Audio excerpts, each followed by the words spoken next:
नमस्कार मित्रों, स्वागत है आप सबका एक बार फिर से हमारे चैनल अवनी ज्ञान गंगा में। आज हम लोग फिर से उपस्थित हैं भारतीय इतिहास के बारे में नई जानकारी के साथ। प्रतिदिन हम लोग किसी न किसी बिंदु पर जानकारी प्राप्त करते हैं और देते हैं हम। तो आज इस कड़ी में हम लोग जानेंगे मगध राज्य के उत्कर्ष के बारे में। आधुनिक जो बिहार है, बिहार के जो पटना और गया जनपद हैं, उनकी भूमि पर मगध राज्य का विस्तार हुआ करता था।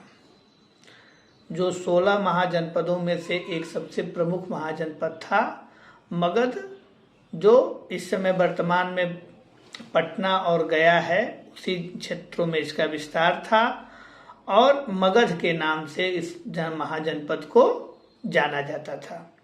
तो मगध राज्य का जो उत्कर्ष हुआ या उत्थान हुआ, मगध राज्य की जो स्थापना हुई, इसके बारे में हम लोग इस वीडियो में आज जानेंगे।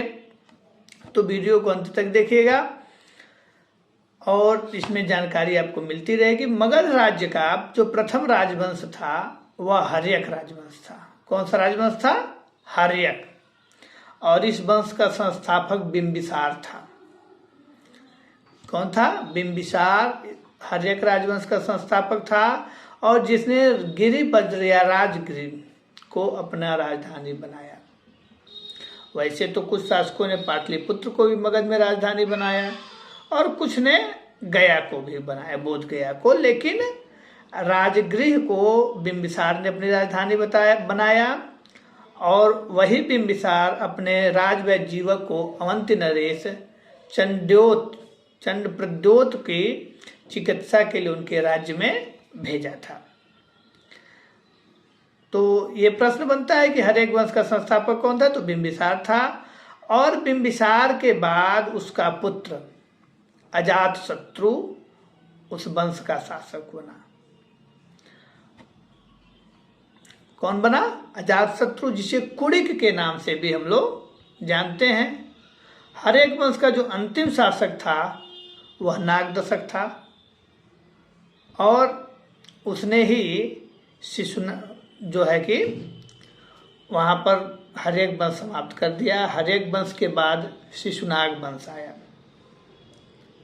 कौन वंश आया? शिशुनाग वंश। और शिशुनाग वंश का अंतिम शासक कौन था? नंदीवर्धन अथवा महानंदिन था। शिशुनाग वंश के बाद नंद वंश आया। नंद वंश का जो अंतिम शासक था वह घनानंद था और इसका जो संस्थापक था वह महापद्मनंद था। अब घनानंद के बारे में ही बताया जाता है। घनानंद सिकंदर के समकालीन था और उसी के समय के आसपास में सिकंदर भारत भी आया था, आक्रमण किया था भारत पर। तो एक कहावत मिलती है कि चाणक्य को अपमानित करने के चलते चाणक्य ने उससे बदला लिया और घनानंद को पराजित करके चंद्रगुप्त मौर्य को मगध का राजा बनाया और यहाँ से मौर्य साम्राज्य का उदय हुआ। चाणक्य ने घनानंद को हराने के बाद चंद्रगुप्त की सहायता से मगध में मौर्य साम्राज्य की स्थापना की और चंद्रगुप्त का क्या बना? महामंत्री बना। चाणक्य महान कूटनीतिज्ञ और राजनीतिज्ञ था। उसकी पुस्तक अर्थशास्त्र के बारे में आप लोग सब लोग जानते हैं, जिसका विषय ही मुख्य रूप से राजनीति है। अब अगर हम बात करें चंद्रगुप्त की, तो चंद्रगुप्त मौर्य ने 305 ईस्वी पूर्व के आसपास सेल्यूकस निकेटर को पराजित किया, जिसे बाद में सेल्यूकस ने अपनी पुत्री का विवाह चंद्रगुप्त से कर दिया और एरिया यानी काबुल, अराकोसिया यानी कांधार, पेरिपेमिसदाई एरिया यानी हेरात और जेड्रोसिया, कुल 4 प्रांत चंद्रगुप्त को दहेज में सेल्यूकस ने दिया। चंद्रगुप्त और सेल्यूकस के बीच जो युद्ध है उसका वर्णन एप्पियानस ने किया है। किसने किया है?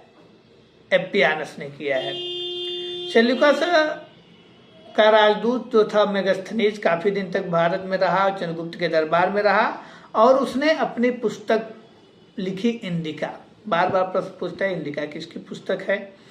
और अगर धर्म की बात करें तो चंद्रगुप्त मौर्य जो है वह जैन धर्मावलंबी था और जैन गुरु भद्रबाहु का शिष्य था। किसका शिष्य था? तो जैन गुरु भद्रबाहु का शिष्य चंद्रगुप्त मौर्य था।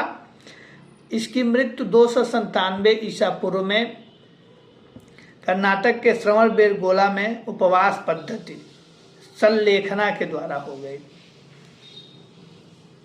किसके द्वारा हो गई? संलेखना के द्वारा, यानी उपवास पद्धति के द्वारा चंद्रगुप्त की मौर्य हो गई। प्रोफेसर जस्टिन महोदय ने चंद्रगुप्त की सेना को डाकुओं की सेना कहा है। चंद्रगुप्त के बाद जो अगला शासक बना उसका पुत्र बना बिंदुसार। ये ध्यान देंगे कि बिंबिसार हर्यक वंश का था और बिंदुसार किस वंश का था? तो मौर्य वंश का शासक था। चंद्रगुप्त मौर्य का पुत्र था।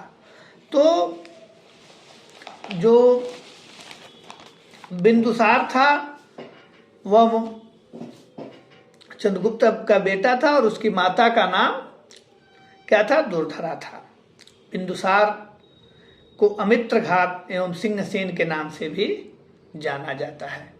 तो मित्रों, इस वीडियो में हम लोगों ने जाना मगध राज्य के उत्कर्ष के बारे में, कब से प्रारंभ हुआ। तो मगध राज्य का जो प्रथम राजवंश था वो हर्यक था। उसके बाद हर्यक के बाद आया शिशुनाग वंश और शिशुनाग वंश के बाद नंद वंश।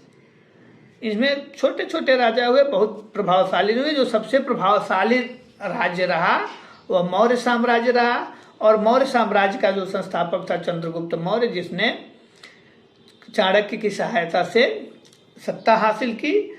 और चंद्रगुप्त मौर्य का पुत्र हुआ कौन? बिंदुसार। बिंदुसार का पुत्र हुआ अशोक। कौन हुआ? अशोक, जो 269 ईसा पूर्व में राजगद्दी पर बैठा। तो हम लोग अब अगले भाग में अशोक के बारे में पढ़ेंगे, जानेंगे कि अशोक था कौन, क्या क्या उसकी विशेषताएं रहे उसके साम्राज्य की। इसके बारे में हम लोग अगले वीडियो में पढ़ेंगे। इस वीडियो में इतना ही। अगर आपको वीडियो अच्छी लगे तो लाइक करें, कमेंट करें, शेयर करें और अब तक अगर आपने चैनल को सब्सक्राइब नहीं किया है तो सब्सक्राइब करें। धन्यवाद।